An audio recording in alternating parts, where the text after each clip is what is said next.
Now, as we were talking about earlier, the future of cleanliness of our water is in part down to us. And with that in mind, a new breed of citizen scientists are hoping to pinpoint where pollution is coming from and how to put a stop to it.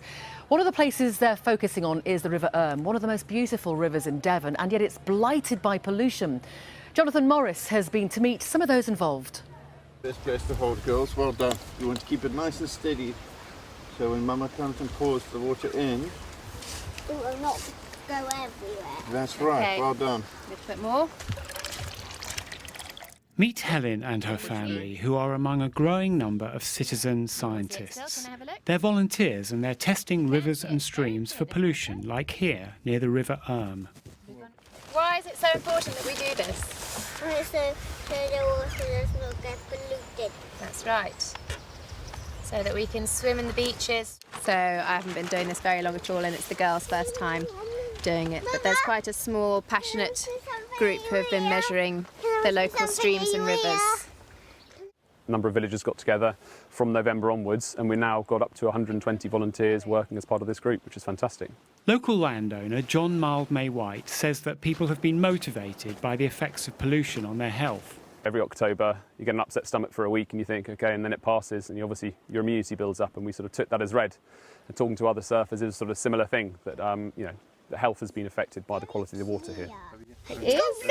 It's gone blue. That means that there are phosphates in the water. The phosphates, which the family have detected, create algae which can kill wildlife. If somebody's sampling at Seckers Bridge, which it looks as Hundreds though of they people have signed up, including this group in Modbury.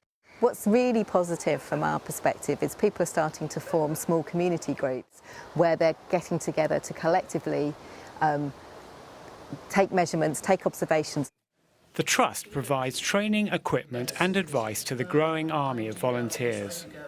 The estuary is filling with pollution from farms, from sewage treatment plants every single day. We can persuade organisations and government to change what is happening and improve the situation. South West Water says it is working with the Rivers Trust and supporting citizen scientists on the rivers Dart and Tamar. Citizen science can help us fill some of those data gaps where they're getting together to collectively take measurements, take observations around their river, and then really start to have some information to lobby their local politicians, their national politicians, anyone who can help them to drive the change that they want to see to improve the quality of our regional waterways. Downstream at the mouth of the River Erm, the effects of pollution are often very real, but difficult to measure and record. But the other side is for us, so that we can start understanding a picture of it. So where do we need to investigate more? Which particular stream or brook is changing when it rains? Where can we try and isolate these sources of pollution to do some more significant scientific testing? OK, now we do our measuring. You ready? Yeah. So it's sort of up to the community to try and make a change and hold to account the people and companies that are polluting the rivers and making it unsafe for our children to swim on the beaches. Jonathan Morris, BBC Spotlight, near the River Erm.